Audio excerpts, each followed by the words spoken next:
नानांनी 15 लाख रुपये मागितले त्या सरांना दिले होते असं काय ना? बैल तुमच्या घरी आणलं तुम्ही असं ठरलं का?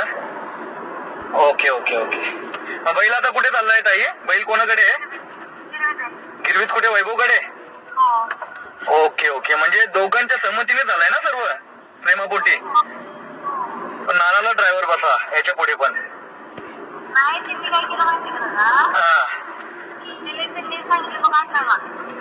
अच्छा.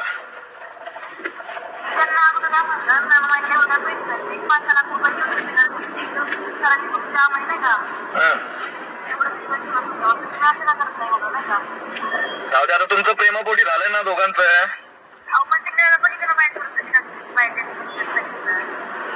अच्छा.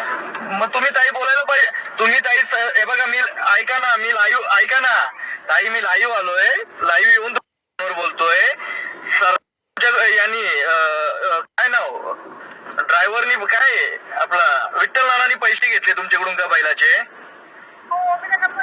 किती किती पैसे दिले? 15 लाख दिले का? काय दिलं ते सांगा मला. मित्रांनो नानाचा म्हणणं असा होता का 15 लाख रुपये सरांना दिले होते आणि नानांनी ताईकडनं 15 लाख रुपये ते घेतले आणि बैल ताईंकडे दिला. मग याच्या पाठीमागे काय आहे, कोणी चुकीची कमेंट या सगळ्या गोष्टी नका करू. आधी सगळ्या गोष्टी जाणून घ्या. काही गोष्टी काय आहेत काय नाही आहेत. आता मी ताईंशी फोनवर बोलतोय. ताई सांगतायत मला का 15 लाख रुपये नानांनी दिलते का नव्हते दिले ते माहिती नाही.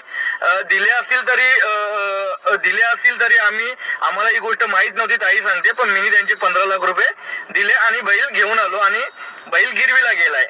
ही गोष्ट मी आता तुमच्या समोर ताईंशी बोलतोय. माझी दोन्ही मुलांची शपथ. मला याच्यामध्ये काहीच माहित नव्हतं. ताई काय माहिती होता का मला याच्यामध्ये? नक्की ना ताई, तुम्ही खरं सांगा. हे बघा लाईव्ह ला चालू आहे. मी तुम्हाला कॉल तरी केला एवढे दिवस. ते जाऊ द्या आता. मी काय सांगतो, तुमचा दोघांचा जे झालाय ते प्रेमापोटी झालाय ना?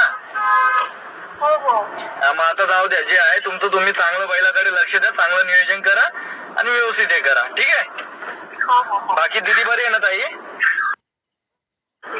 चालेल, चला मग करेल निवांत फोन. हा